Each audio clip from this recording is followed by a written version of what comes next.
Supreme Court Senior Associate Justice Antonio Carpio inhibits from the petition that accuses President Rodrigo Duterte's government of neglect in the West Philippine Sea. Carpio on Tuesday, July 2 says, quote, "There is no compulsory ground to inhibit, but I voluntarily inhibited for the peace of mind of the Solicitor General." The en banc tackles Solicitor General Seca Lida's motion for inhibition against Carpio in its weekly session on Tuesday morning, but Carpio ended up inhibiting himself voluntarily. The petition accuses the Duterte government of failure to enforce the Fisheries Code and other environmental laws in Panatag Shoal, Ayungin Shoal, and Panganiban Reef.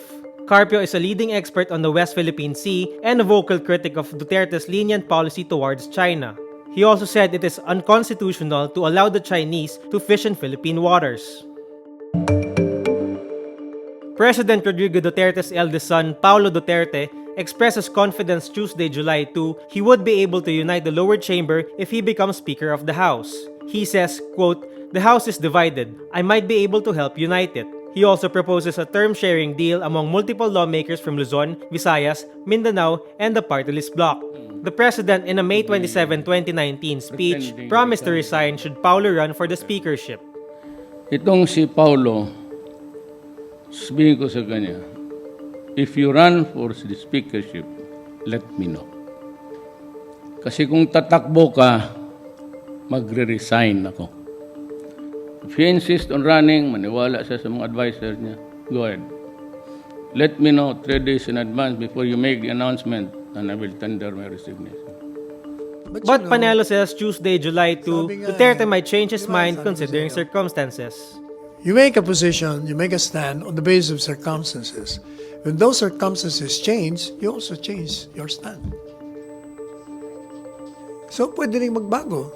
So, pwede rin magbago yung isip ng Pwede rin Pangulo. magbago ang isip ng Presidente.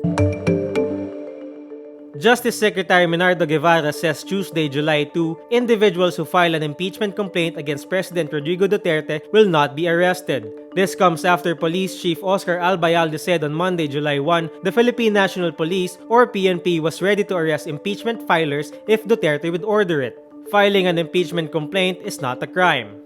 Guevara also threatens officials of the Kappa Community Ministry International. They can be arrested without a warrant if they are caught collecting or soliciting from members. No charge has been filed against Kappa officers in any court, so there is no warrant of arrest issued against any of them. But the Securities and Exchange Commission, or SEC, filed June 18 criminal complaints for violations of the Securities Regulation Code, or SRC, against founder Pastor Joel Apolinario and 7 others. The Department of Justice, or DOJ, secured whole departure orders, or HDOs, against Apolinario and the ministry's board members to stop them from leaving the country. Hong Kong grapples with the aftermath of a night of unprecedented protest which saw Parliament ransacked Tuesday, July 2. On Monday, July 1, the 22nd anniversary of the city's handover to China, groups of mostly young, hardline protesters breached the Legislative Council.